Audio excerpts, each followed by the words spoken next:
In the tapestry of life, where every thread holds a story, America in Black and White emerges as a haven for the voices echoing through the heart of our communities. In this podcast, we wade through the rivers of our collective experiences, celebrating the vibrant hues of change brought forth by the whispers of hope and the roars of action. It's more than just a conversation. It's a journey into the heart of our society, illuminated by the light of those daring to dream and do. Join us, and let your voice be the melody that guides us toward a dawn where every color finds its place in the masterpiece of our shared destiny. Together, let's paint a future brimming with the positives that dwell in our minds and the actions that shape our world. Good evening, ladies and gentlemen, and welcome to another episode of American Black and White. We're going to start the show tonight with a Black History reflection before I introduce our guest tonight. We're going to do a reflection on Maya Angelou. Maya Angelou taught us that you may encounter many defeats, but you must not be defeated. Her life was a living testament to the power of rising again and again through trauma, adversity, and the weight of a world that often tried to silence her brilliance.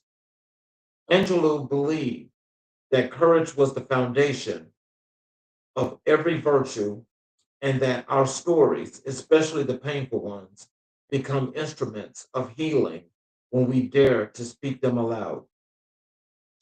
Tonight, as we honor her legacy, she reflects on her unwavering belief that the human spirit is unbreakable.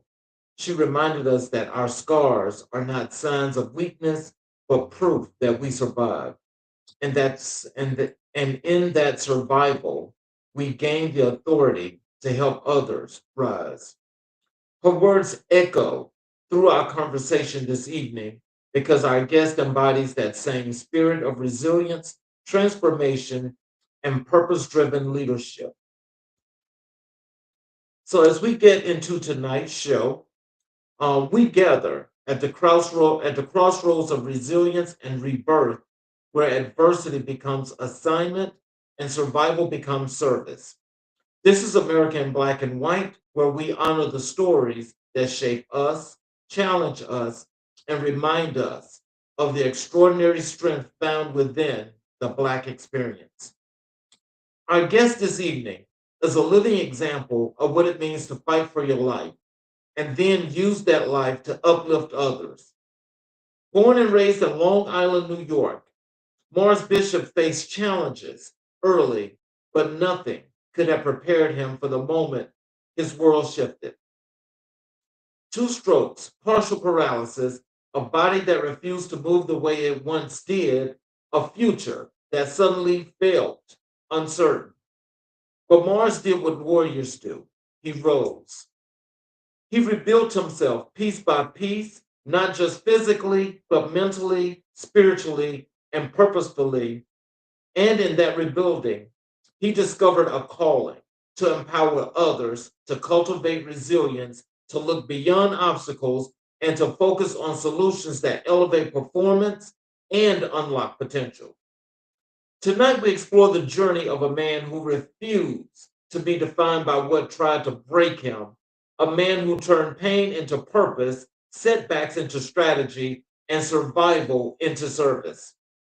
A motivational speaker, consultant, community leader, and living testimony of perseverance. Family, settle in. This is not just an interview. This is a masterclass in courage, discipline, and the power of choosing to rise.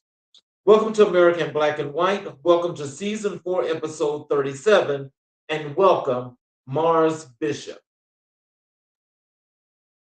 Hello, sir. Can you hear me? Yes, sir. Good evening. How you doing this evening tonight, brother? I am doing just excellent. Thank you for coming back. I appreciate you having me again. It is truly a pleasure and an honor to be, you know, um, previewed on your platform.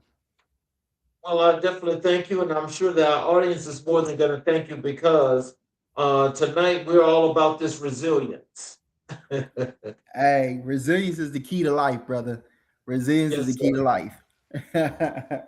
So I would like to start, first where I like to let the audience get a little bit more engaging in knowing, you and where Mars was before Mars became this great individual that he is today.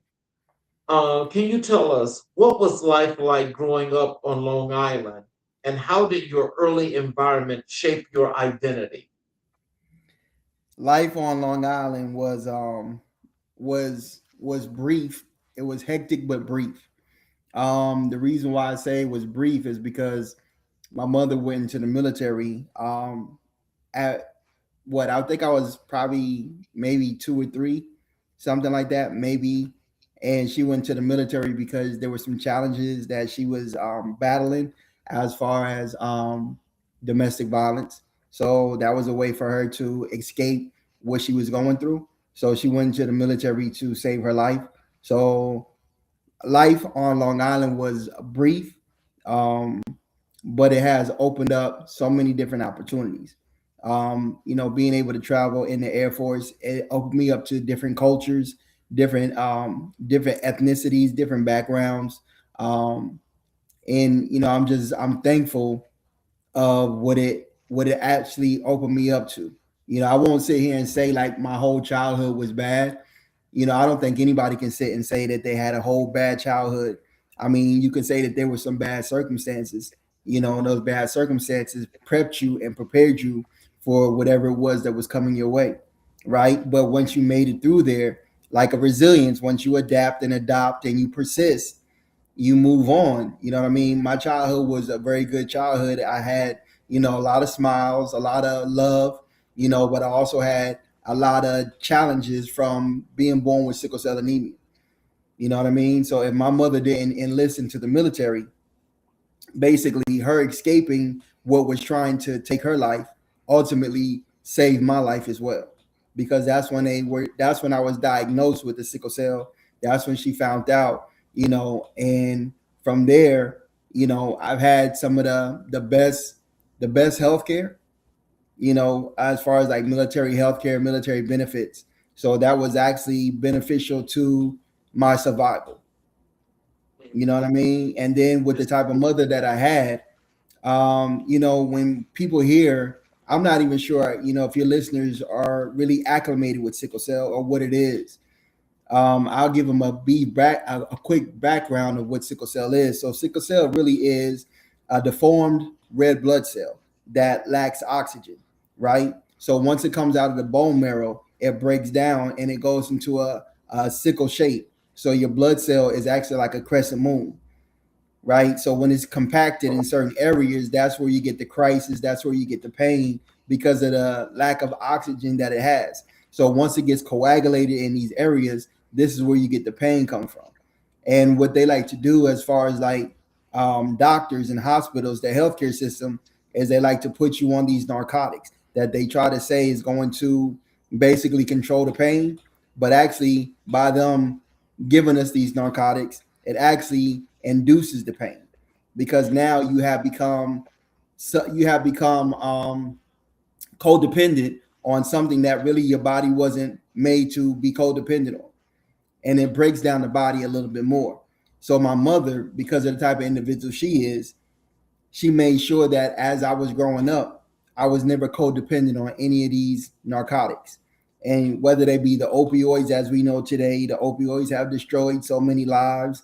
It has broken down so many people's mentals. It has made them addicts, basically, because opioids is an offset of heroin.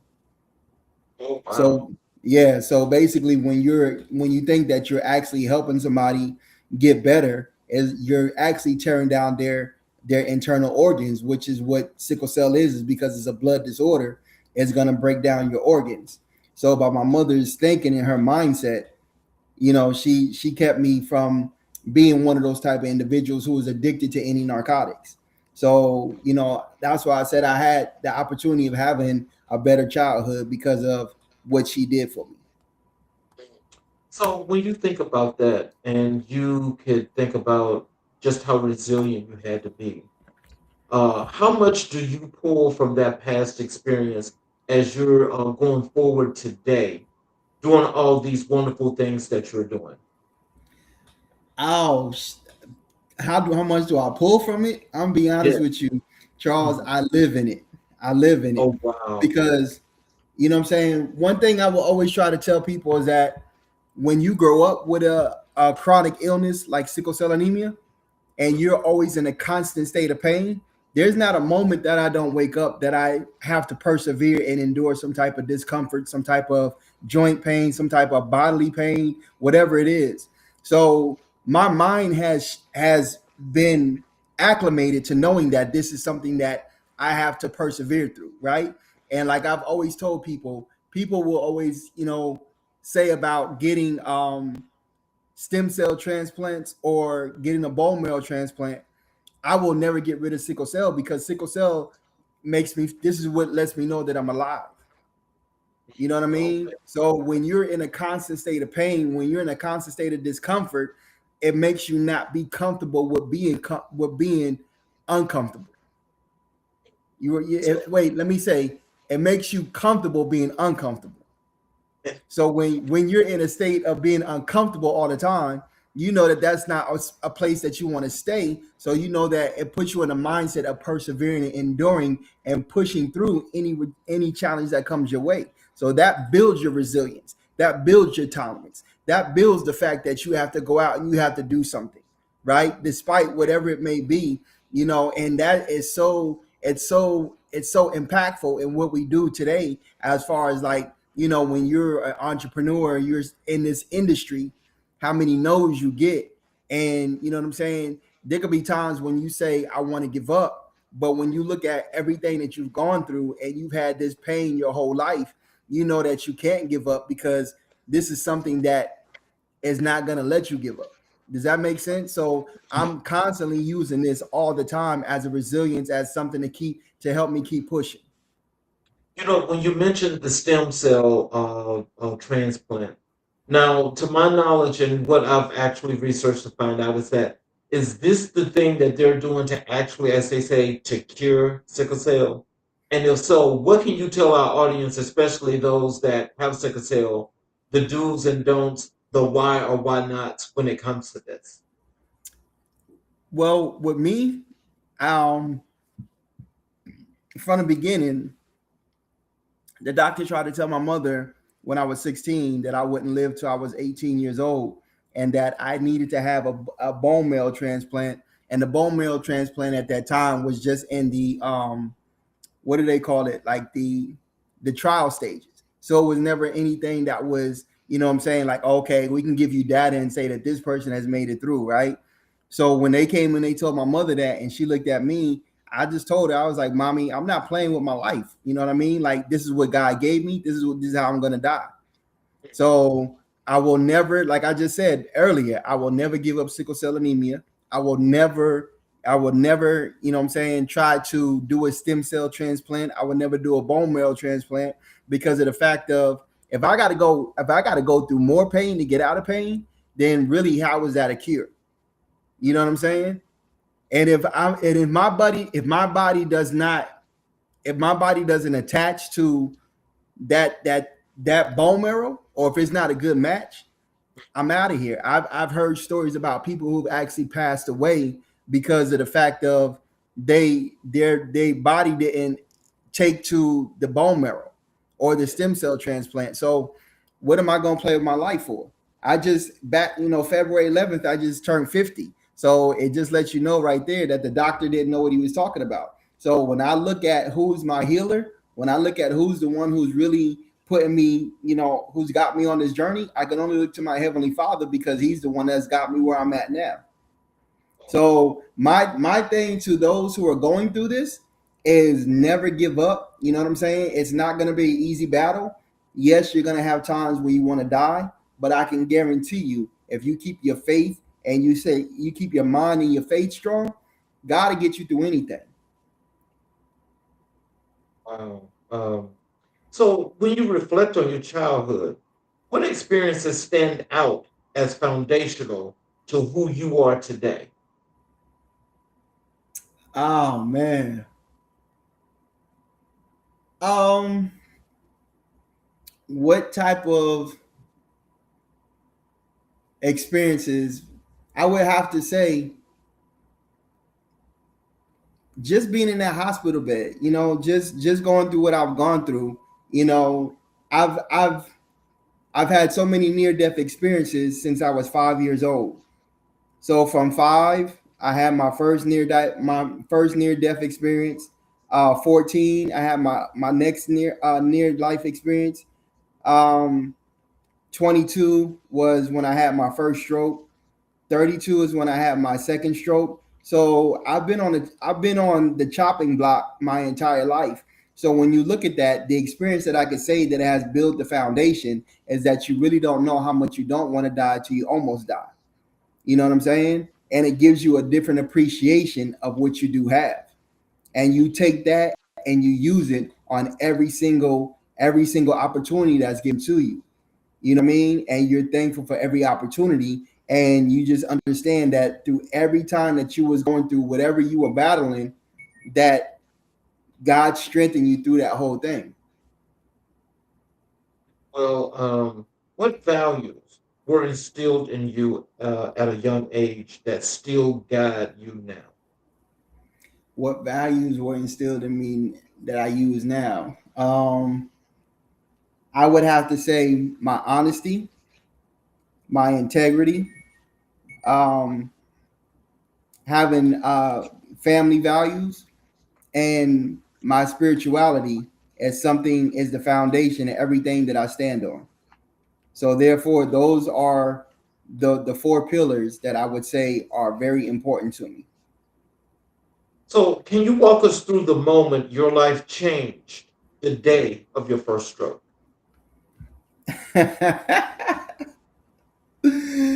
The day that I had my first stroke, man, it was like I said, it just made me appreciate the fact of the value of having life. You know what I mean? Because growing up, being to the fact that I've been in and out of the hospital, my thing was I hated God. Like I hated I can honestly say with all my heart I hated God because I was wondering why did you give me this particular curse, right? And I'm the only person on both sides of the family with this curse. So the day that you touched me and the day that you spared my life was the day that I found out how much I didn't really want to die. You know what I'm saying? Even after all the times that I'm sitting there and I'm cursing at you and I'm hating you, basically it just let me know like, okay, you actually have strengthened me. You know what I'm saying? So it actually showed me where my inner strength was. It wasn't a curse, it was the inner strength that I had to tap into. Um, so, what were the immediate thoughts or fears that crossed your mind during that experience? The immediate one was I don't want to die on a bus.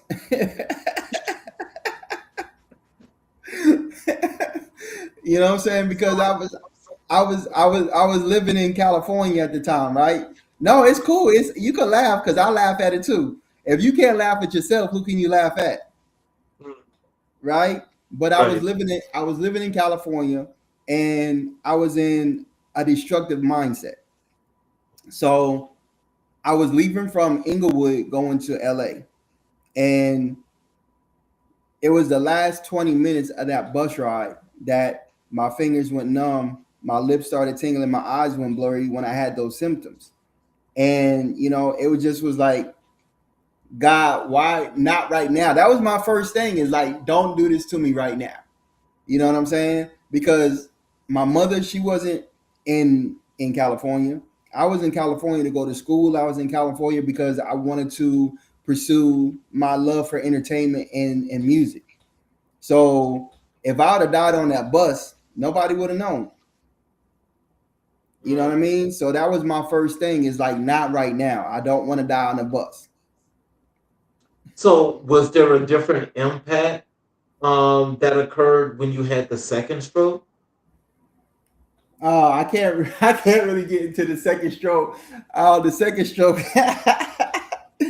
I would just say this: the second stroke really just it just opened my eyes a little bit broader as far as to me taking care of myself, right? Me making sure that the things that I was doing, I was putting myself in a better mental state.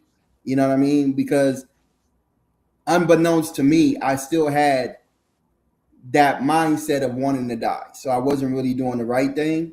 And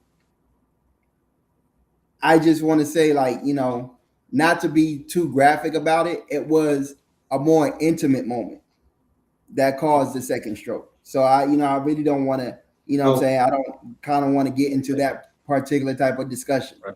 Right. You feel me? Yes. Okay. Uh, yeah. So what was the hardest part of your recovery process? The physically, the mentally, and the emotional. You know, like did you go through that progress where you had to go through like some therapy, or what was that like? If I could be honest with you, I still battle that to this day, right? Um, I'm gonna answer your question directly. I didn't go to the hospital on my first stroke because I told you I was trying to kill myself, basically. Um, and I didn't take it as serious. Let me tell you, I didn't take it as serious. So I didn't go to the hospital. I didn't get no immediate medical care. Matter of fact, once I got out of school, I did talk to the professors at the school at that time. I was attending a medical assistant course, and I told them the symptoms of what I had, and they were able to reference it within the medical book. And they told me, "Oh, you had a transient ischemic attack." Nobody at that time said, "Oh, you should leave and go to the hospital," right? So when I did leave school, first thing I did was I went right back to Inglewood and I started smoking. I started drinking. I started living, just doing it the same things that I was doing prior to. You know what I mean? So Um, I didn't get no medical attention at all. wow. See, But go ahead.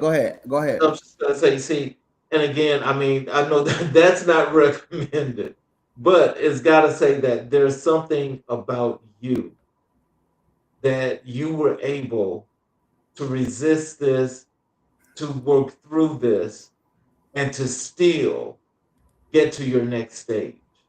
And that's crazy because I heard the doctor from that TV show that comes on Botch or whatever. It may be, I think it's about those people who do the Plastic surgeries. right. So I bring that up because he had a stroke and Hmm. his wife was able to tell the symptoms because he started slurring. And he said that if his wife didn't get him to the hospital within the first 45 minutes to an hour, he knew he wasn't going to make it. So I remember having a conversation with my older sister, and I said, "That's crazy because God has me here for a reason because I didn't make it to the hospital on my first stroke. So why am I still here?" You know what I mean? Wow. So that has put me in a position of, to answer your question more directly, it took me to be able to accept the fact of having a stroke. Because when you're 100%, you'll never understand what it is when your life changes suddenly from something that you weren't paying attention to, that you could have prevented, but yet you were still doing the opposite because you got tired of living a certain way. So it took all the way up until, I'm going to be honest with you, 2020 before I really accepted it. And that's when I told myself, I said, "Hey, I'm going to see how much strength I can get back in my arm. And I'm going to put myself in a position of really dedicating myself to my rehabilitation." You know what I mean? So since 2020, all the way up until now, I get up 3 times a day, Tuesday, Wednesday, Thursday. I'm up like 2 o'clock in the morning. I'm in the gym by 3. I work out till 5. I drink water now. I drink more water. And I just live a more healthier lifestyle. You know what I'm saying? But one thing that I have done, Charles, I'll be honest with you, is that I've taken the sick off of sickle cell. You'll never hear me say sickle cell unless I'm referencing to somebody else. I call it super cells. You feel me? Because it's the thing that has strengthened me. So I believe that my mindset and being able to adopt the resilience and transition in myself. You know what I'm saying? Like it says, be not conformed to the world, but be transformed by the renewing of your mind. I renewed my mind, and now I put myself in a different position to where I don't look at the problem, but I look at the solution. And I've always been a solution to the problem that God gave me, or the challenge that God gave me. Let me say it that way, because I'm the solution to every challenge that I will ever have. And I believe that is so important for every individual to understand, is that you are the solution and you are the problem to anything that comes your way. It's just how you flip the coin. The coin has a head and it has a tail. What side of the coin are you looking at? Wow. You know, so so was this like just this natural strength of resilience that you're showing, or was this something that you learned to get through the phases? Because it sounds very, very positive, and it sounds like you're just proof positive as to what you were going to do. I will tell you this. It's more so based off of my relationship with God. If anybody knows, the story of Jacob. Jacob was the only one who wrestled with God, right? Hmm. And Jacob's name was changed from Jacob to Israel because he said, I wrestled with God and God spared my life. So he didn't kill him. So when you look at what I've gone through, God changed my name from Samuel to Marz, and I wrestled with God and he still spared my life. And if you even look at the story of Job, God took everything from Job because he told the enemy he could touch him, but he could not kill him. So therefore, I look at it to the sense of where maybe on that bus, God God was able to God was able to allow the enemy to touch me, but yet he couldn't kill me. So, you can take everything from an individual. As long as they don't curse God, God will rebuild you. So I would say it's more so my spiritual relationship and my connection to God that I have that gets me through everything. And it has transformed my mentality. So, how did the partial paralysis on your left side reshape your understanding of strength? It showed me how to do everything from a different perspective. Not, like I said, I no longer look at the challenge, I look at the solution. You know what I'm saying? So when you live on your own and you got to do everything for yourself, you don't look at, oh, I have a partial paralysis. You have to look at, how can I get this done, being to the fact that I'm the only one here. You know what I mean? So it helped me to be more strategic. It helped me to find different techniques of how to do things. I like to say this in when I'm doing my workshops, or if I'm having a keynote engagement, I do Hmm. more with one hand than most people do with two all day. Right. You know what I'm saying? Because I don't look at limitation as far as like an arm or a leg. I look at limitation as far as like what your mind is focused on, how you use your mind. You know what I'm saying? You're only disabled when your mind is not capable or able to think past where you are. Does that Hmm. make sense? That Because that's a true limitation. Yes. Yeah. Your body only does what your mind tells it to do, That's right? where mind over matter works. Say again. I said that's where mind over matter works. That's where mind over matter works. That's correct, sir. If you don't mind, it don't matter.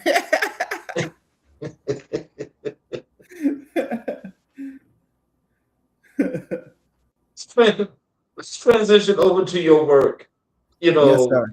As a resilience strategist, Yes, sir. in your personal transformation, because as just listening to the first part of this is actually mind blowing, because this should be inspirational to an enormous amount of people. Because when you say you don't look at the challenges, man, there are so many people that I wish are actually listening to this, because a lot of people, for some strange reason, just get down. But let's talk about your resilience strategies as resilient strategists. Hmm. When you think about, those strokes that you survived, Hmm. what were the earliest resilience strategies you had to develop just to make it through the day?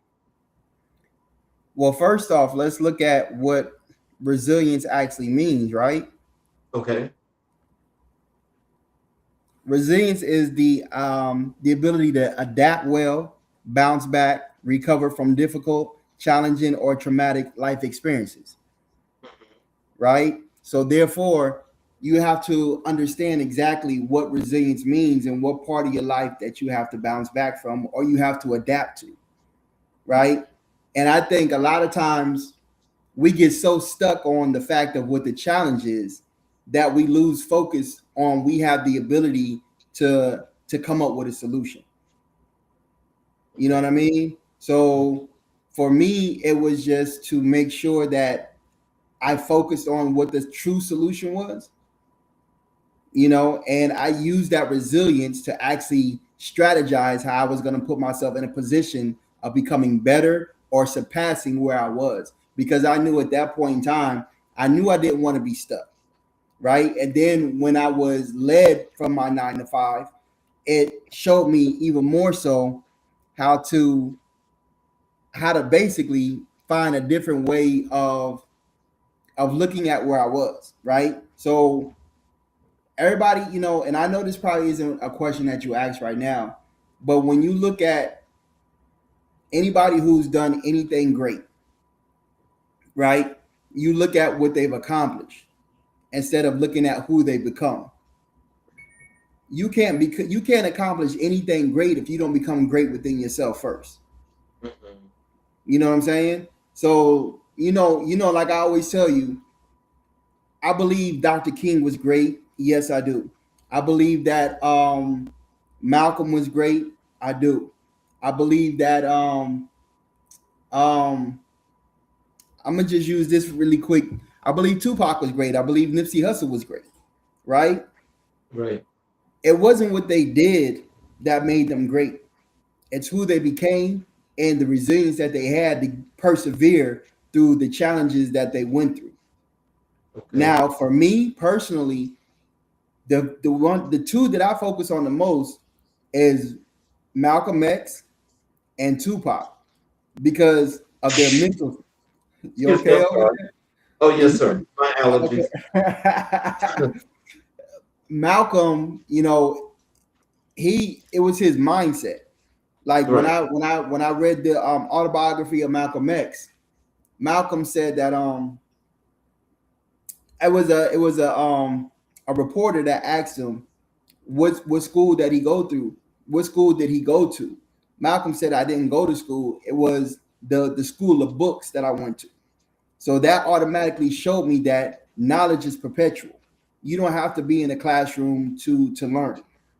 You can make a classroom out of your living room. You can make a classroom out of your car, wherever you're willing to study and learn. You know what I mean? Like that's what it showed me. And then with Tupac basically having that same mindset of just acquiring so much knowledge. Knowledge is the key to everything that's going to make you better. Knowledge is what's going to open up the door. You know what I'm saying? Because when you can make yourself a person of value, a person of worth, then you can present yourself as somebody that can help another individual to achieve something or acquire a goal, an aspiration, or a dream that they may have for themselves. Well, so let me just ask you this. How did your understanding of resilience evolve from something you practice privately to something you now teach publicly? The bounce back. What is your bounce back? Right? What is your bounce back and how are you going to bounce back? When you look at a rubber band is stretched past its capacity, right?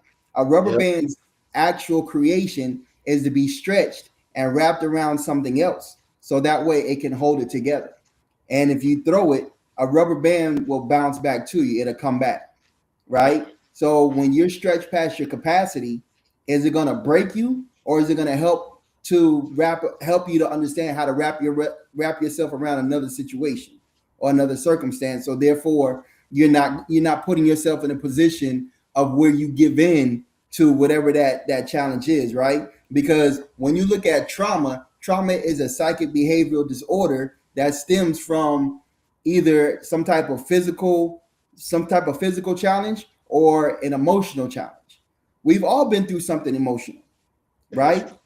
Every day you get up, you go through something emotional. how do you look at what you go through? You feel Right. me?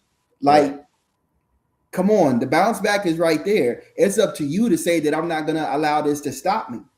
You know what I'm saying? And like I told you, I've been dealing with something that's tried to break me my entire life. So if you didn't break me at 18 years old, you think I'm gonna be broken at 50? It don't add up to me. Yes, sir. You're You right. feel me? So when you You're got the bounce back effect and you know how to come back from the things that you've gone through, the challenges no longer present an obstacle. Because like I said, I've learned how to look at them from a different perspective. I flip the coin. It may be on tails one day. I may go through something difficult on that day, but guess what? I have an option of flipping it again, and it may land on heads. But it's how I look at the situation. There's something that says when you change the way that you look, when you change the things that you look at, the things that you look at begin to change. You feel me? Yep. So, how are you looking at the obstacles that you're going through? Do you look at the glass as half empty or half full? Because hell, me, the glass was half empty when I was born. Mhm. Oh You wow. you feel me? Yes, sir. So it's So, can you tell us what role does mindset play in your resilience framework, and how do you help people shift from survival thinking to solution thinking? I've actually since the last time we spoke, Charles, I created a framework, and my company is called Life Inc. Right? Mhm. So I believe that the way that I look at this is that God gave me life, right? He Mhm. spared my life. So now I get to extract the lessons. I get to extract the information from the lessons that I could pass on to other individuals. So what I created the life framework. The life framework means that you got to learn first. Once you can learn and you can become a better and more fortified and established individual, the next thing that you're going to do is you're going to go out and you're going to initiate, right? When you can initiate, that means that you can start new, that you can create something from an idea or a concept and go after it.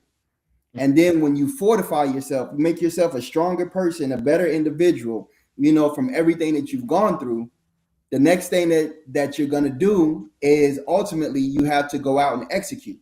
Now, executing is the part that people have the most challenge with, because when you're going through the learning, the initiation, and the fortify, sometimes you don't have the persistence to execute, or sometimes you don't go out and execute because of the fact of everything that you have allowed to stop you, right? So the framework that I have created is more so to show individuals the steps necessary on basically being able to become resilient.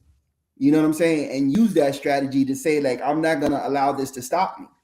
You know what I'm saying? And whatever obstacle a person may be going through, it applies. When you apply the life framework, tell me what part of life it doesn't apply to. You got to learn anything. You Exactly. got to initiate in anything. Mhm. You got to become fortified in everything Right. so that you can go out and execute on what it is that you want. And then here's the thing. This is what I tell people, Charles. You're trying to execute on something that is the smallest thing, your idea, your concept. Those are the things that's given to you, right? Though Yeah. that's naturally given to you. You have the ability to think, you have the ability to strategize, you have the ability to come up with a concept, right? But Right. because of what comes with it is that you have to go through the process, the small steps necessary in order to go through to come out on the other side, is that you don't want to go through the initiation, you don't want to go through the fortification, and you don't want to go through the execute, because when you learn, when you come with that idea or concept, that means that you got to put forth the effort to get better, Yep. right? So Yes. if you can't use your natural gifts of ideation and conception, man, what the hell are you here for? Mm. We got our first comment here. I'll put it on the screen. Um, I don't want to say your name wrong, ma'am, but I think it's Mo BQSKY. So she says that's a word, 100. I appreciate that. Thank you so much, Mo. And so our next question for you is: you often talk about looking past challenges. What does that process look like in real time for someone who feels stuck in the middle of their storm? Say that one more time so I can get the understanding. You often talk about looking past challenges. Mm-hmm. What does that process look like in real time for someone who feels stuck in the middle of their storm? Basically, you're in a storm right now. You're in a storm, coming out of a storm, or getting ready to go into a storm, right? Right. So when you look at a storm, where's the most common place in a storm? In the middle. In the middle. So if you are getting caught up in the whirlwind, if you're getting caught up in everything that's going outside you, you're in the chaos, Mhm. right? Right. So you can't find your way out the storm if you caught up in all the if you caught up in all the bullshit outside, Right. because the peace comes from inside. So when you can find that inner peace, it gives you the ability to look at the situation from a different perspective. And like I told you, it's all about your perspective. It's all about how you look at the situation. So if you look at the storm, you're like, okay, this is just a process that I have to go through because it's making me better. Now, am I going to stay in the middle, or am I going to get caught up in the chaos that's going to, toss me around and what I'm saying, disrupt my life? Or am I going to stay in the peace of it where I can strategize and I can come up with some type of idea that's going to help me to persevere and push through the storm that I'm going through? Because we know the storm can't last forever. No, that's true. That's true. If you got an everlasting storm, you got a real serious problem. Exactly. And one thing that I think that people need to understand, Charles, get away from this. And I had to learn this. So when I say this, sometimes I'm speaking to myself. You know what I'm saying? I don't always look at it like, oh, I'm trying to speak to an audience. Sometimes I'm speaking to myself because I need to hear my own spirit say this. Stop looking for self-gratification. Stop Stop looking for no, I'm so serious. I'm so serious. Stop looking for instantaneous gratification. Let me say it that way. Oh, Stop thank looking for this microwavable mindset. You know what I'm saying? This is you. why I'm glad that I'm a product of the 70s, because Right. I know what it is to grow up and not have all this stuff at my fingertips. You know what I'm Right. saying? I Right. don't have growing up, I never had nobody come drop a meal off at my door and leave. You know what I'm saying? I never had access to, social media. Right. I'm a kid that loved to go outside. I just told you I had a good childhood. You know what I'm Yes. saying? We Yes. had to be in by the time the street lights went out. And if you Street wasn't if lights. you wasn't in front of your house by the time the street lights went out, you was about to get your ass whooped, right? So, you know what I'm saying? Stop with all this instant gratification and go through the process. Grow up and fortify yourself and become the person that you're supposed to become, because life is too damn short. You know what I'm Yes. saying? Like I said, you don't know how much you don't want to die till you almost die. And most people don't change their mindset till they almost die. And at that time, it's too late, because who's to say that you're gonna make it through? That Yes. storm that came in and swooped your ass up, right? So then, therefore, here's what I tell people: I've never seen the streets go on trial for anything. I've never seen life go on trial for taking another person's life. Mhm. Life will come and take your life and go on to the next person and take their life, and keep it's a repetitive cycle. Mhm. So if you can't learn to fortify and strategize yourself to become a better individual, like I said, what the hell are you doing? You know what I'm saying? Because life ain't guaranteed to nobody. And instantaneous gratification is just you being in your own way. Yeah. So there's another comment here. This one's from V Brown, 1999. Exactly. You never prosper from being selfish. Now that's from my mother, so I gotta tell my moms what's up. And if she knows, you know what I'm saying, she understands, like, me being selfish in the beginning is what was part of my detriment. You know what I'm Hmm. saying? If I could be 100% honest with you, selfishness will kill everybody's aspiration, dream, or goal, whatever you have. You know what I'm Yes. saying? So when you can step outside of your own selfishness and look to how you can be an asset to somebody else, Mhm. that's where the true gratification comes from. You know what I'm saying? Yeah. Because Uh, go ahead. no, Man, no, go ahead. Ask your next question. No, you go ahead, because you're saying you're dropping a lot of gems, and I'm just hoping that these folk are actually picking this up. Hey, Jesus said, "Those who have ears will hear." You feel Mm-hmm. me? It's Mm-hmm. not for me to try to speak to the masses. If one person picks it up, I've done my Mm-hmm. job. You feel me? But Yes. go ahead because I forgot what I was getting ready to say. Oh, here's what I was gonna say. If you're not being used, you're being misused. Oh. So if you can't get out your own way to help somebody else be in a position of where they need to achieve something, then you're not being used. You're being misused. You feel Oh. me? Oh, So wow. therefore you're still in your own way because you can't do anything with a closed fist. This right here is a powerhouse. But when Uh-huh. you open it, this right here is like a gratitude, right? It's saying, okay, here I have something for you. It's not trying to take anything from anybody. You Right. feel me? So Yes, sir. you God wants to use you. And if you don't let God use you, you being selfish. Mm. Can you walk us through a moment when your resilience strategies failed and what you learned from rebuilding them? Oh man, I'm being honest with you. I learned quick, Charles. I did an engagement at UGA, right? And this was supposed to be a 6 week workshop. So I actually had their whole 6 week upward bound program.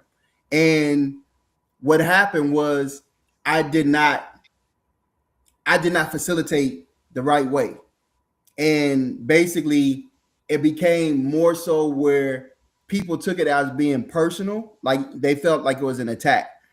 Mm. And I've learned from there is that, for one, with the way this new generation is and the way that they look at themselves as they the in all those other act, you know what I'm saying? And no disrespect. Again, I didn't grow up like that. You feel me? Right. So I think sometimes it taught me that my my directness can get me in a lot of trouble. Well, I will say this, as they talk about, evolutionizing, one thing Hmm. I can say just like you is I didn't know what the hell that meant, the Exactly. pronoun. And I'm older than you, of course, but it's like somebody saying, "Oh, that's not my name, I'm they." Like, Right. how am I supposed to know they? But they sounds plural to me. So does that mean you're more than one person? I actually asked that question because I didn't know. And so Right. now it's like everything now, it matters not where you go. And these questions are being asked, what's your pronoun? Yeah, exactly. And sometimes I look at that, like I have to think about it, like what is a pronoun, and then I have to think about like I'm a he and him. You know what I'm saying? Like I've Right, never had that act, and it's no disrespect to anybody else's gender, what they want to identify themselves as, but what I'm saying, when you come from that type of area, that era, what I'm saying, we didn't grow up with all these different whatever you want to call them, right? It was just awkward to me. And I'm gonna give you more of a more direct experience. So within this same experience that I'm talking about at UGA, there was a young man, and I had said, something about a mother and father, right? And I said that I didn't grow up with a father, and I said, you probably come from a different era than me where you have both parents in the house. So he was like, yeah, and I was like, okay, so you have a mother and a father, and he was like, nah, I have a mother and a mother. And you know what I'm saying? Like they took that as being, disrespectful. I didn't tell that young man to tell me what he had at home. I just right, said you have a different experience than I do. You know what I'm right, saying? right. So I've learned to be more cautious. I've learned to be more uh, help me with Empathetic. the. There you go. Help me. Yeah. I've learned to become a little bit more empathetic. You know what I'm saying? So that way I'm not just shooting stuff off because I talk from the spirit. I don't really talk from the head. Mhm. I appreciate you, and I'm sure that they should have known though that that was not intentional in that way. Yeah, but I would tell you this: I lost thousands of dollars on that because they didn't allow me to finish. I was not able to finish my 6 week series, so I lost thousands of dollars on that. Yeah, they stopped me after I got to the third week, and I lost 3 weeks of money for that. So when you lose money and you worked hard to put yourself in that position to get a contract, bruh, that'll straighten you up real quick. Wow. Yes, yes. So you can't go into these college institutions and think that you're just gonna free ball. Nah, I learned that quick. You got to have a strategy. You got to have a program. You got to have some type of like everything has to be to what their bottom line is. Mm. So, how do you help clients identify the difference between genuine resilience and simply suppressing their emotions? Oh, how do I teach them to identify their resilience? And what was the other part? I'm sorry. Identify the how do you help your clients identify the difference between genuine resilience and simply suppressing their emotions? Well, when you have real resilience, you know that it's something that really can't stop you, Hmm. right? When you Right. suppressing your emotions, you're putting yourself in a position of saying that I don't want to do this. So then therefore you're making a conscious decision to say that I'm going to give up or I'm going to quit. Now we all know that emotions and feelings are what stop us from pushing through, right? Yeah. So if you are tapped into what your natural gift is, and if you have identified what your calling or or what you believe to be your calling or your purpose, that's that's not going to go away. That's going to help you continue to persist and continue to endure through every challenge. Now, if you allow the challenge to become bigger than the solution, then at that point in time, you're giving into your emotions, because your emotions and your feelings are the things that you're going to say is, I can't do this. I can't do this, which is the lie you're telling yourself, Mm. right? You lying to yourself.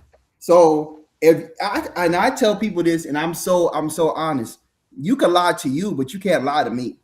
Oh, You feel me? If you okay. want to lie to you all day, hey, go ahead and believe the BS that you create in your head every day.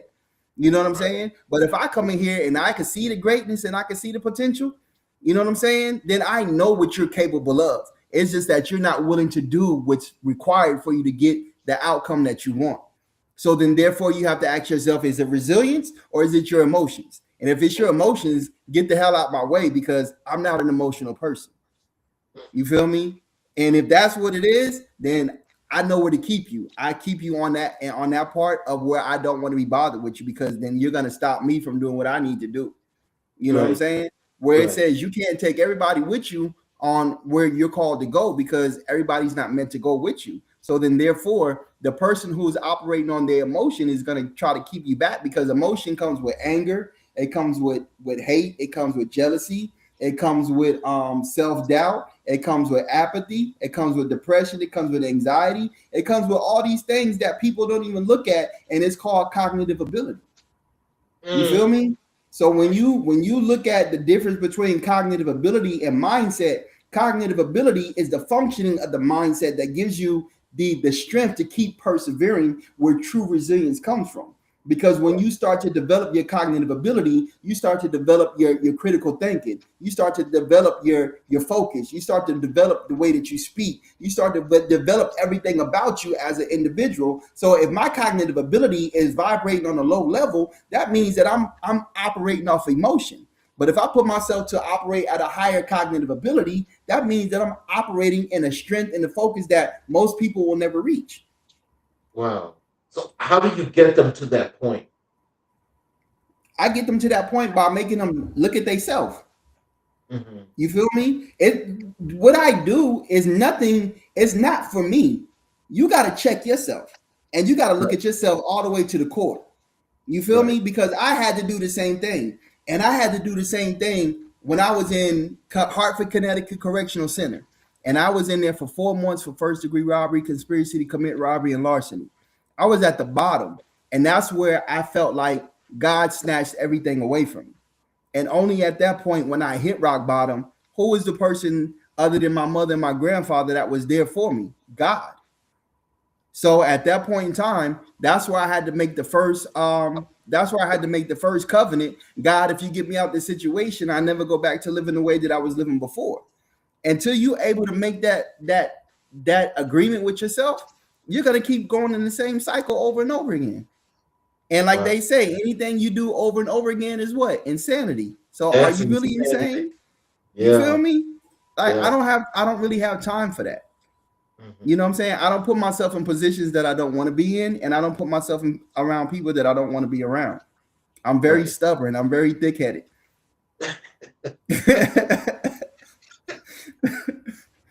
I'm so serious, Charles. I'm so serious. I'm very stubborn. Well, I'll tell you this. I guess people can look at that in many ways, but I can tell you this. From not just your first appearance on the show, but to now, and to have more of this moment in this interview where you get to learn more and in depth of your work. Yes, I don't call it stubbornness. I mean, it's like, people can say you're set in your ways, but when you have a focus and you have a vision and you're driven, that's where you go. Exactly. So, people can see it all kind of ways, but that's kind of like how I see it. I will ask you this question. I ask this question, and I like to ask this question just to test people's, what I'm saying, like sometimes their insight. What did Jesus apologize for? I don't think Jesus apologized for anything because he didn't apologize for a damn thing. Right. He said what he said, and when they didn't accept him, he moved on to the next region. Yeah. He said what he said, and he meant what he said, right? Right. But he spoke as a man of authority. You feel me? He never went back on his word. He never said, "Oh, my bad, my apologies." Man, I said what I said because I know who I am. And if you feel like you can't handle what I say, then that means that you're not comfortable in your own skin of knowing who you are. So I speak with authority. That's why I say I speak from the spirit. I don't speak from the head because I know who I am. And I know that my Savior, the one that put me in this position, that called me to be in this position, told me to go out and speak to the masses. He ain't say be weak. He ain't say be timid. He said, I will give you the right thing to say at the time when you need to say it. Right. He ain't sent me to go apologize. No, he didn't. No, he didn't. What are the most common barriers you see in people trying to build resilience, and how do you guide them through those blocks? The most common barrier that I will see in anybody is disbelief, self-doubt. You know what I'm saying? And I believe that really what goes on in this day and age is a lot of apathy. A lot of people are disconnected. And I believe that a lot of this disconnection comes from this little device that we carry around all the time. And with this social media, I believe that it has brought a comparison to where people want to compare a life to something that they don't even know if it's real or not. You know what I mean? So I see self-doubt. I see lack of trusting in their ability a lot, man. And that's tearing down a whole lot of people. You know what I'm saying? And I only speak that from a person who had low self-esteem and who came from self-doubt. You know what I'm saying? Because I didn't want to live this long, if I can be honest. You know what I'm saying? So there came a point in time when I had to check myself and be like, okay, I really have to develop who I am. I have to strengthen, I have to fortify myself so that I can go out and execute. You feel me? Yes, because I know once I found out how to go out and initiate, you initiate every day. And initiation ain't doing nothing but if it's starting a conversation. Right. You know what I'm saying? That is something just as small as networking, you know what I'm saying? Socializing. That's initiation. And that's going to build your confidence.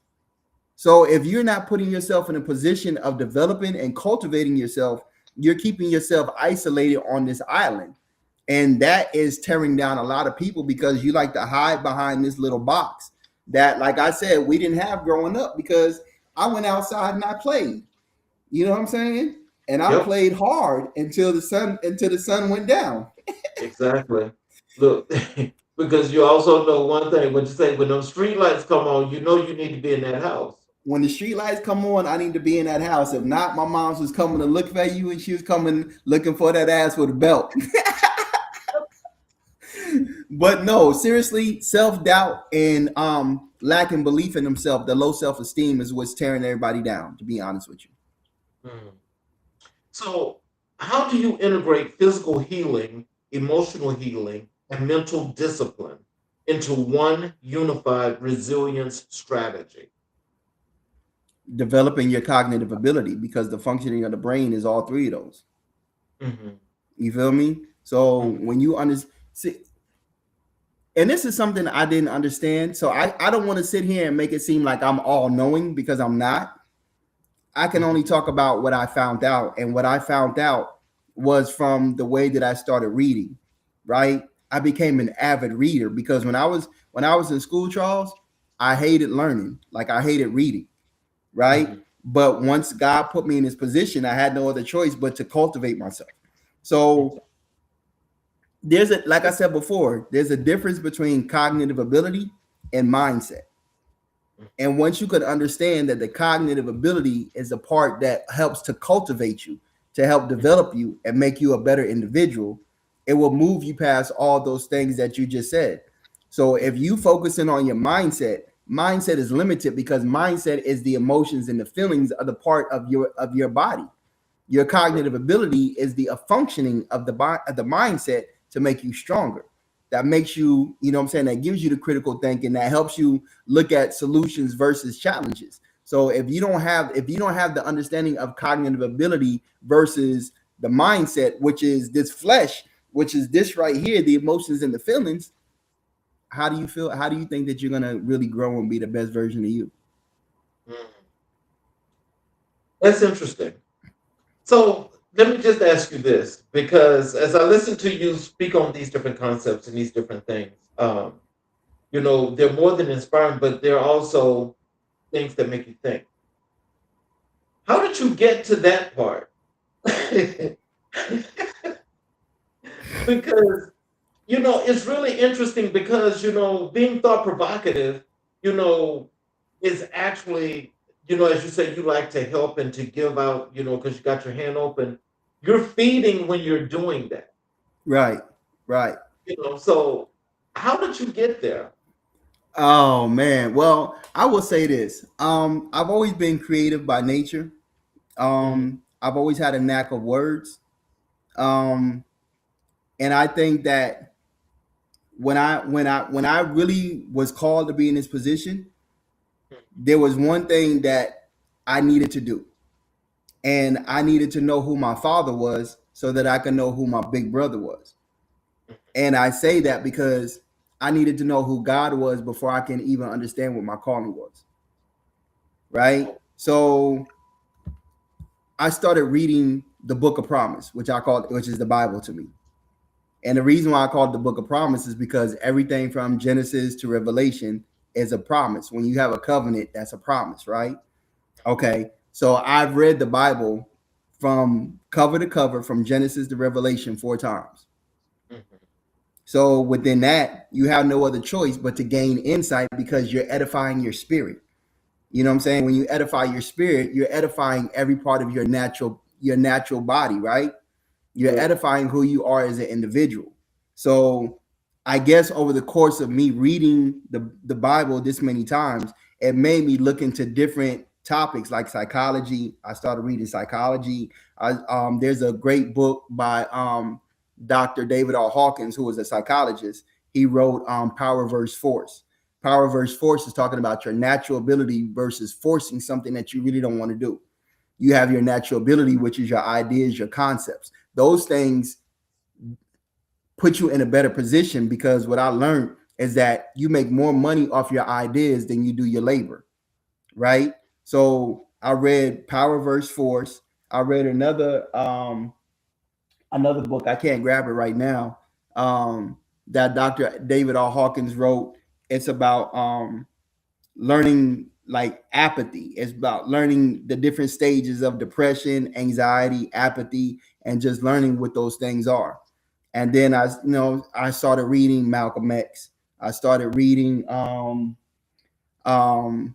The Way of the Superior Man, right? So all these other books, as you start listening to the titles of them, they're about becoming a better version of you, and they're all talking about one thing. And any book that you read for self development is talking about what? It's talking about the You, mindset, right? It's talking about yeah. the mindset. So I mean, when you really put yourself in a position to go into the Learning Institute for Experience, you have no other choice but to come out better on the other side. Okay. Does that make sense? Yes, sir. It Okay. does. Okay.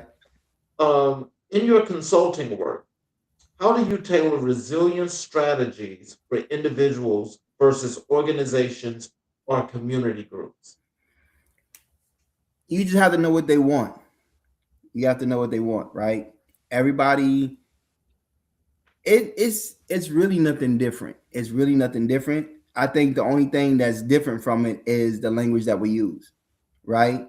So when Right. you look at when you go to these institutions or you go to like schools and stuff like that, they're looking for strategies to go with leadership. They're looking for strategies to go with retention, graduation rates. Um, they're looking for things that also go with conflict resolution, critical thinking, right? So when you get into colleges, they're looking for the same thing, career readiness, right?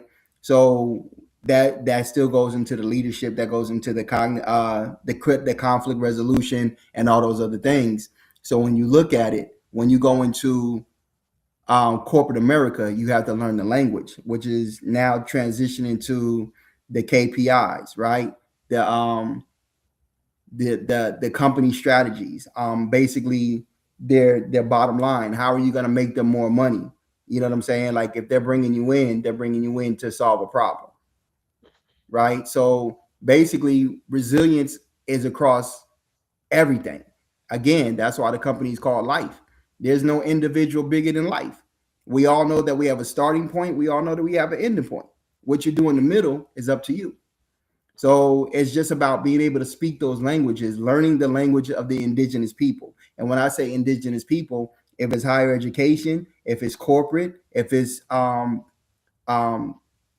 what high school, you know what I'm saying? Learn the language of the indigenous people. They'll tell you what they want. And you just do it that way. Okay, we have another comment here from V. Brown. I was waiting to hear you say that you can't do anything without knowing God, who will lead you into your purpose. I think I did say that. I You did say did. that. You Yeah. did. I said God is the one who put me in this position. And Yes. basically he was the one who strengthened me to get the edification of what I do. I Mm, thought I did say that. Come on, you ma. did. You know what I'm saying? Like, stop it. I say, stop it. If someone listening today Yes. feels like they've reached their breaking point, what is the very first resilience step you would advise them to take?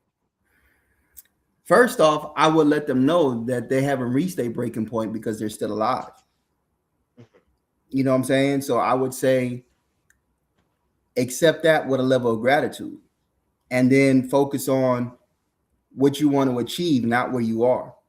Because where you are is just it's a facade, you know what I'm saying? And when you could look at where you want to be and you have a gratitude, then you know how to take the next step. You know what I'm saying? But it starts with the first initial step, recognizing where you are and where you want to go. So let's transition over to your consulting and performance coaching. Hmm. What led you into consulting and performance development work? I think it's all tied up in the same industry. Speaking, Okay. developing, facilitating, consulting, coaching, it's all part of the same industry. You know what I'm Okay. saying? But what I understand now is something that I didn't understand in the beginning. When you in the beginning, because you have such a thirst for what you do, you want everybody to change, right?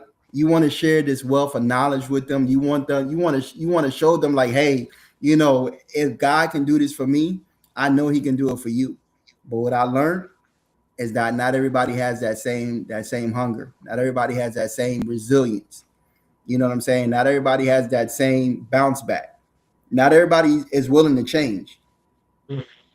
You know what I'm But saying? So that also speaks to the person, him or herself, as to how they figure into their own self improvement. everything, and I know that this is going to be crazy because we just talked about this. Everything starts with they. Mhm. You feel me? Everything starts with themselves. You feel Right, me? right, So if you can't do it for, I mean, at the end of the day, Charles, if you can't do it for yourself, you can't do it for nobody else. right. And you know what I'm saying? Like my mom, she taught me that, and that's a lesson that I learned from her. Hmm. That if you can't do it for yourself, then you can't do it for anybody. No, matter of fact, that was my grandfather who taught me that. He taught me that when my daughter was born. You know what I'm saying? Because of the challenges that I went through with her mother. And he told me, hey, look, if you can't do nothing for yourself, you can't do nothing for anybody else. So what he helped me do is to get myself together first.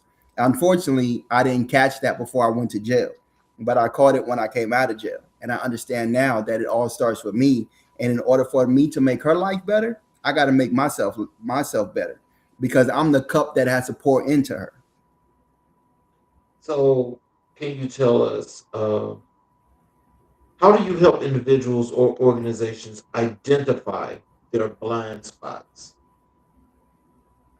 By first identifying where they are. Hmm. You know what I'm saying? Like, where are you and where you want to go? Because there's something that's keeping you from achieving what it is that you want and what it is what you're striving for. If you can't recognize that gap, that's the part that's blinding you. So you have to take a step back and really reassess what it is that you want to accomplish. So that way you know how to move forward. You know what I'm saying? You ever heard that saying that if you don't know where you've been, you can't tell where you're going. You can't tell where you're going. I don't know if I said it correctly, but you know what I'm talking about, right? Yes, You have exactly. to first know where you were in order to know where you're going. Hmm. But along there, you have to be able to assess the things that's presenting obstacles, right? So let's make it more practical. If you have a communication problem, right? What's the gap in the communication? Is it to the fact where you're not comprehending? Is it to the fact where you're not being able to communicate what you're trying to say? Are you talking to the individual or are you talking at the individual? Are you building a relationship with the individual or you know what I'm saying? Do you have a rapport that you guys can build on? And I found out that the relationship is the most important thing that you can have in any industry. Hmm. You feel me? Yes, sir. So I think And that's the most important thing. okay, V Brown just put should put another post in here, and it's like you did. I was just giving you your props. I appreciate that. Thank you so much. Okay. um, what strategies do you use to help people shift from problem focused to solution focused thinking? Which strategy? Yes. Um, Let me see. How can I say this?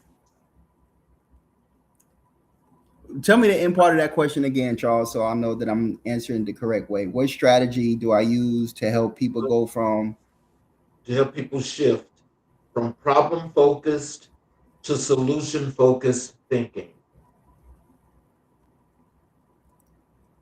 I basically use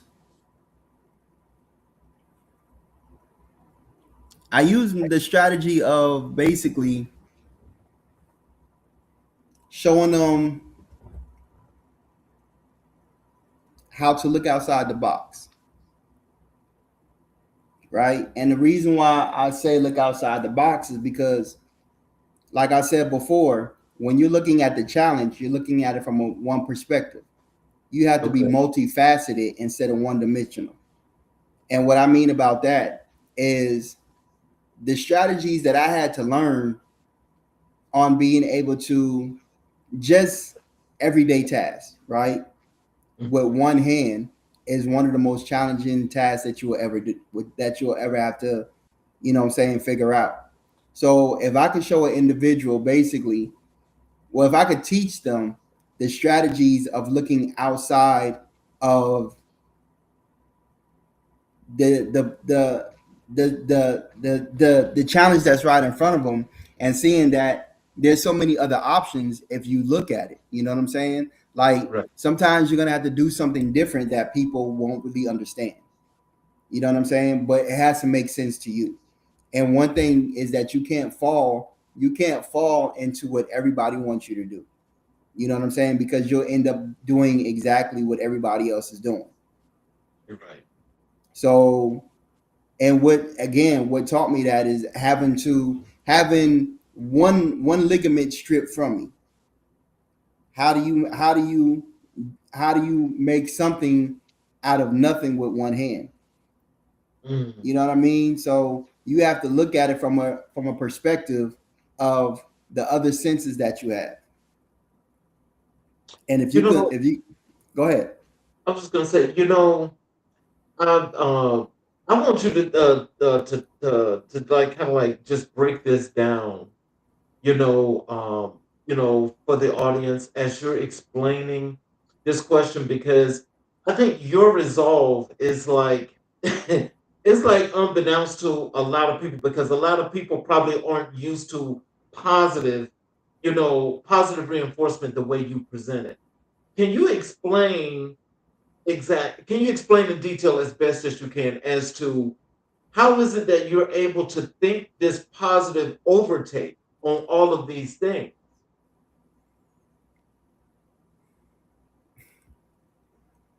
I don't have an answer for that because I just do it. And I think resilience, that's the true factor of resilience, is learning how to adapt. You feel me? Like Mm-hmm. there's certain things that you can't teach. Certain things have to learn. You know what I'm saying? And the only thing that I can consistently say is that when you do it over and over again, just like it says, faith is built by hearing and hearing of the word, you know what I'm saying, over and over again. Right? Right, right. So confidence is built in that same way, doing the same task over and over again. You know what I'm saying? And that builds your confidence. And when you build that confidence, then what's it gonna do? It's gonna create a resolve, right? It's gonna put you in a position to where you start to look at different perspectives of who you are as an individual. Mm-hmm. You know what I'm saying? And I think again, I can only go back to my relationship with God. Like, I mean, 100%. People will say, "Oh, you know what I'm saying? I'm gonna get in trouble for this, but I'm gonna say it anyway." People will say, "I'm a Christian. I believe in God," but yet you won't have a conversation with them. Wait. That's that don't even make sense.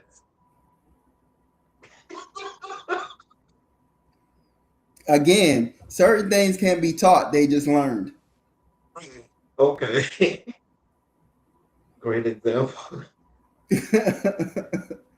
Um, how do you define maximizing potential in practical terms? Put yourself in an uncomfortable position and just keep doing it over and over again. Every day, wake up and make yourself uncomfortable with something. You know what I'm saying? And build a routine out of it. And anytime that you can build a routine out of anything, it becomes practical because you're practicing. Now let's break down the word practical. What is practical? Practical is just the other word of practice. You just implementation, execution, right? So execution, practical practice means that you're going out there, you're doing something. Get out your own damn way and go do it. That's it. I mean, like a lot of this, Charles. Let's be realistic about it. A Mhm. lot of this is not like some big like philosophical thing. You know what I'm saying? I'm not Gandhi. I'm not gonna come up with some great quote. You know what I'm saying? I just learned from the shit that I've been through. And I learned to get up off my ass and stop asking. Because what made me do that is that my oldest sister, she works for like elderly, what's it called? Like when you work for like elderly people and you're always helping them. Yes, that's in those homes. Right. Okay. So, you know what I'm saying? When I would always ask her for something, she would always be like, why you don't just do it your damn self? You know what I'm saying? Mhm. So Okay. when you have people like that who don't limit you, you know what I'm saying? You start to look at it differently. Like, okay, you're right. I'm not gonna ask you. You know what I'm saying? And it's not to say that I have any grievance, but you're absolutely right. If I had access to use my other arm with all ability, would I be asking? Mhm. You feel Okay. me? Yeah. So when you have people that let you know that, hey, you're not limited. You're trying to use me as a crutch to now put yourself in a position of being limited. You feel me? So I have people around me that knew me before I lost mobility within my arm. And my brother, those people I respect and I appreciate them so much because they don't try to minimize, they don't try to hold me back. They tell me, you know what I'm saying, like if I wasn't here, what would you be doing? So you got to ask yourself in that same situation to maximize your potential. If nobody's there, how would you maximize yourself? Mhm. That is a really good question. It is a really good question, but I also have to say, I like that explanation that you just had because, um, again, a lot of people, though, I will say, it takes them a lot longer than others because sometimes, the resilience is really not there, and sometimes they really do feel like all hope is lost. Mm-hmm. But you know, and I know you're right. It's not like, oh, like it's just rocket science and it just fell out the sky and boom, it just happened. Right. But Right. I gotta say that if people aren't strong naturally, do you think that they would have the same kind of resolve that you have? Yeah, because anything can be developed. Okay. Anything can be developed, right? So if you look at, let me see, what is a great analogy that I can use? All right, I don't know if I told this the last time that I was on here, but if you look at a bamboo tree, Hmm. right? When you Hmm. take the seed of a bamboo tree and you plant it in the ground, Hmm. bamboo trees grow in the ground Yes, they do. and they take 5 years for them to come out of the ground, Hmm. right? So when the seed is planted and you water it, can it not grow to be something stronger? Can it not grow to be something that is going to be more mesmerizing? Hmm. You know what I'm saying? And this is why I say with coaching, why I don't like coaching is because people have the autonomy to say, either yes, I want to do this or don't want to do this. Now, the biggest thing that can upset me within coaching is that you waste my time and say that you want to be better, and then you're not willing to do the work to make yourself better. You know what I'm Right. saying? Right. So when you look at the analogy of the bamboo tree, you have to understand that anything can be developed, anything can be grown, anything can be cultivated. You just have to first turn over the dirt so that the seed can be planted on into fertile soil. And once it's planted in fertile soil, that's where the roots start to grow. You know Right. what I'm saying? The tree, you could take a big sycamore tree, you could take a big oak tree. That oak tree ain't grow overnight. You know what I'm saying? It didn't grow to the length and the strength that it is overnight. It was a process. So Hmm. that's why I said get out of this self gratification, get out of that whole I want this right now. Everything in life is a process. Right. So, what are the most common barriers you see people struggle with? quitting too soon. Mm. Quitting too soon. And what I mean by that is that it's not in them, right? You say you want something, but soon as that first, like, let's go back to the disciples.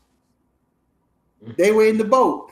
They were going from Galilee to the other side of the ocean, right? Right. Now, they almost wanted to give up because the storm came, not knowing that they had the person in the boat who could seize the storm, right? So when you look at that, that's just an analogy to let you know that everything that you need is inside of you. But if you quit too soon, you won't get to the other side of the sea, because the Wow. storm is going to make you quit. And that's what we talked about, staying in the peace, staying in the middle of the storm. Right. If you can stay in the middle of that storm, you can get to the other side because everything you need is already inside you. So Right. when him being in the boat, he was in the boat with them, the boat being the analogy of who you are as an individual, everything's inside you. Why would you quit? It ain't in you. Wow. So, how do you help clients develop discipline and consistency? You make them do it over and over again. So, repetition. Everything is repetitious. I mean, every day you get out the bed, every day you brush your damn teeth, every day you take a shower, every day you use the bathroom, you cleanse yourself. What part of life is different? This is why I say, Charles, I'm not giving you like all this like great strategy. Like it's already in us. You do it every day. It's a routine. Mm-hmm. So what part of that routine do you not implement into the other part of your life to achieve what it is that you want? Why is resilience so different from getting up, brushing your teeth every day? Why is it different from you getting up, taking a shower every day? I see, again, I think that, again, that's the $1 million question, because you see, some of us are just self motivated, but it's those that are not.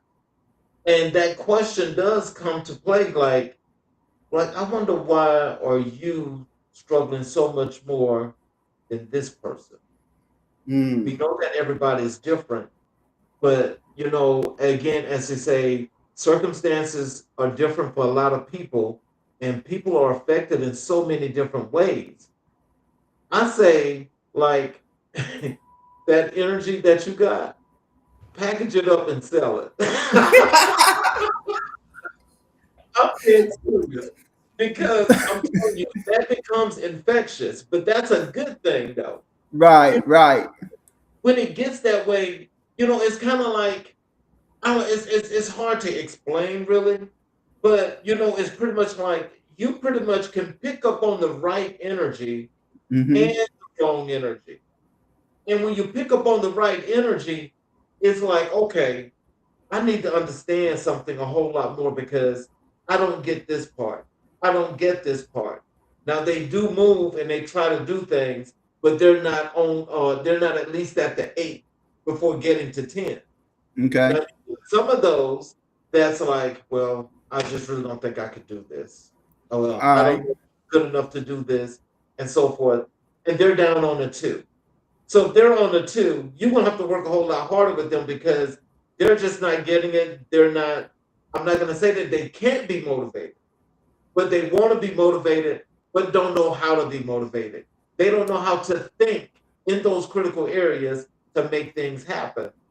And so I think when there's like a positive energy like yours, it really does make a difference. It really does. Okay. Here's something that I just learned. And I when I learned it, it made so much sense. The Hmm. natural force of life is neither destroyed nor created, Okay. which is energy. It's always Mhm. there, Right. right? When you look at the electricity that's in the confines of the wall, when Hmm. you turn off when you turn off the lights, does the energy stop? Oh no. Right. It's just dormant. But when you Right. turn on the light, then what? It's illuminating, right? It's able to brighten up the room. Right. So if the natural force in life is neither created nor destroyed, it's already there because it's already been created, right or Mhm. wrong. So that means that you just have to tap into that natural energy. And that's all life is energy. And I asked him this question. I will ask this. Lay in bed for a whole 30 days and see what the hell you get accomplished. Oh, not nothing. If you lay in there that long, you might not ever get up. Well, hey, is that my fault or your fault? No, that's the thing. It's not. But that's what I'm. But see that's the thing. I'm not asking you per se. It's a question to the audience. Lay in the bed for 30 days and see what you get accomplished. Wow. Great question. I learned that from being in a hospital bed. When I do talk to my sickle cell community, my first thing is get out that bed, because that bed is a casket. If you become so comfortable laying in that bed, you're just laying in a casket. You don't want nothing else. Get your ass out that bed, move around, and allow that energy to build and allow it to flow in a different way. So I look at things from both sides, right? Like I said, I could take what God gave me as a strength, and I could use that, you know what I'm saying, in a whole different way, because I know both sides. I know the side of growing up with something that I didn't ask for, and I was given something that I didn't ask for, right? But I've been able to correlate it to that one thing. I never asked to be in this position of speaking, coaching, developing. I didn't ask for this. I promise you I didn't. Right? But when he put you in a position, do you stop? If somebody's going to offer you a check for, let's say, I'm gonna keep it real simple. If I say, Charles, I got a check for you for $5,000, but I need you to do X, Y, Z. And you can't get the 5,000 till you complete X, Y, and Z. What you gonna do? Complete X, Y, and Z. Because why? Because there's an incentive that's going to add value to me and the things that I'm doing. 100%. Incentive is the word, my brother. Incentive is the word. And again, I have been incentivized to do what I do. But to be incentivized for me is to make an impact. You know what I'm saying? And I truly believe in my heart that I'm going to leave my fingerprint on this world. I truly believe that. You know what I'm saying? I think one of the best things that I learned from Tupac was when he said that I may not change the world, but I guarantee that I will ignite the brain that will change the world. Oh, wow. Now see, that in itself, that's impactful on its own. Because that thought process means that this is all about what I do and how I do it. 100%. 100%. Now, if you could have people come from the slums, what we consider the slums, right, to make it to the top of their industry and entertainment and become one of the biggest names that is still spoken about 30 years later, you left your fingerprint on this world. Yes. Malcolm X died in when? He died before his birthday. 50? Come on, help me out, Charles. 60 something. 60 something. Yeah. Okay. But he died right before his birthday. Right. 60 something to now is how many years later? Oh, wow. Yeah. We're talking about it's over 50. It's over 50 years. And people still speaking about Malcolm X? They still speaking about what he did? Yes. Dr. King died when? His is 60 something as well. They were like pretty close in proximity to their deaths. And we still talk about the impact that he's made. Did he leave his fingerprint on the world? Oh yeah, most definitely.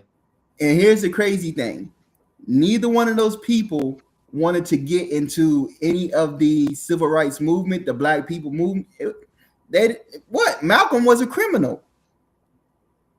You feel me? Malcolm was a criminal. You know what I'm saying? Drug dealer running around Harlem. Come on, man. And we talking about somebody who came from the bottom and left his fingerprint. Dr. King didn't want to get into the civil rights movement. That's a known fact. Yes. But he left his fingerprint on the world. Yes. Why can't I do the same thing? Of course you can. Why can't the next person do the same thing? Of course they can. It's just about them finding out what they are here for.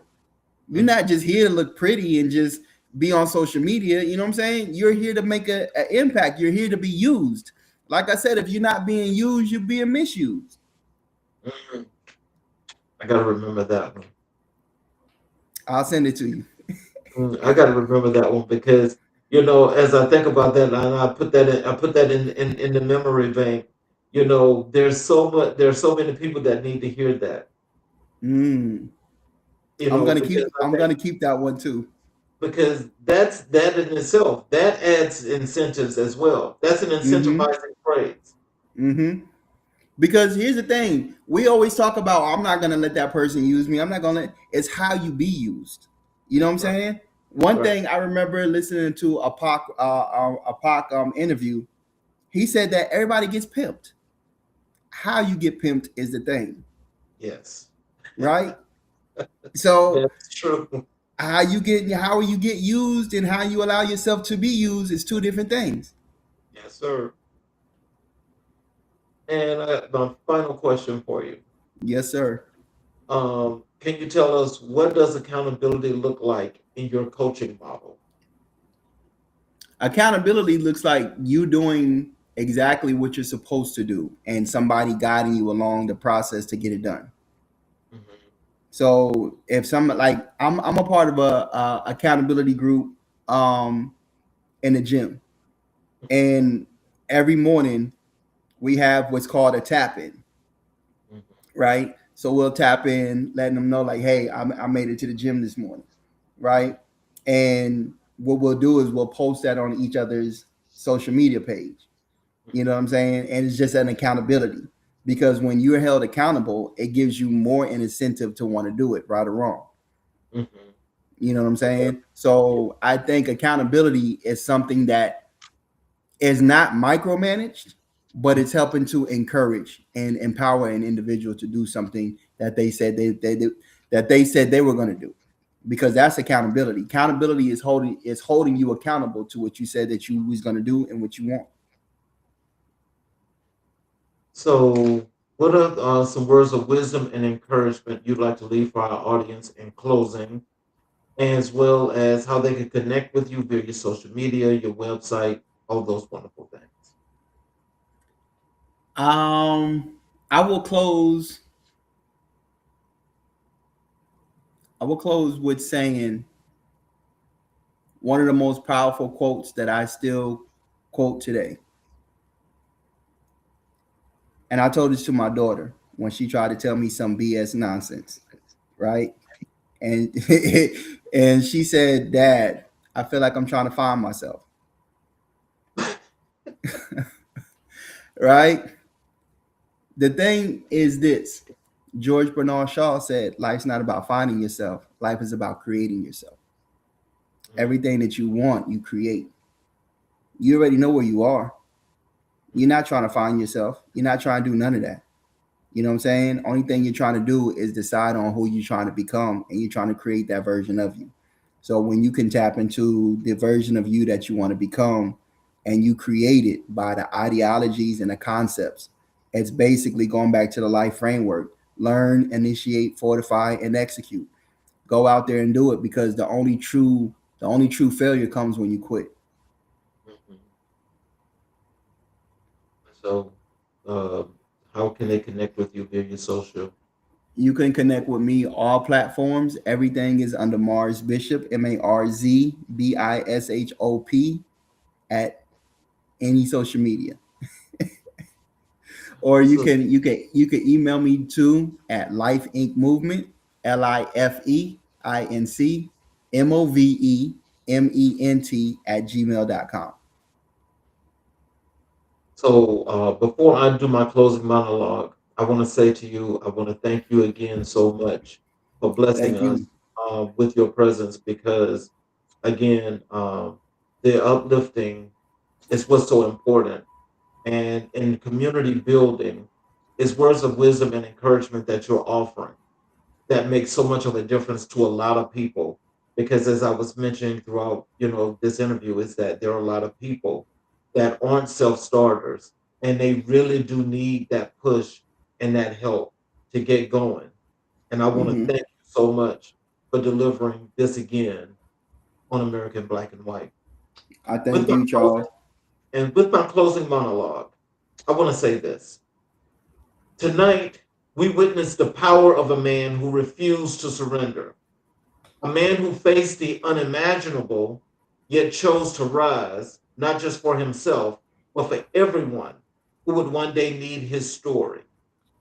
Marz Bishop reminds us that resilience is not a trait, it is a decision to fight, a decision to grow, a decision to believe that your life still has purpose, even when everything around you feels broken.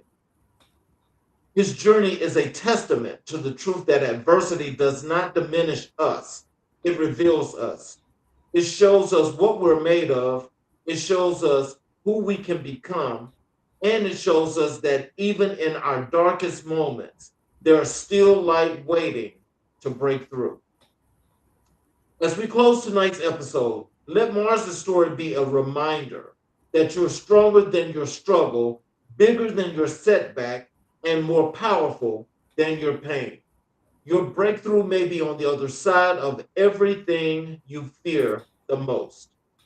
This is American Black and White. This is our story. And tonight we rise with Marz Bishop.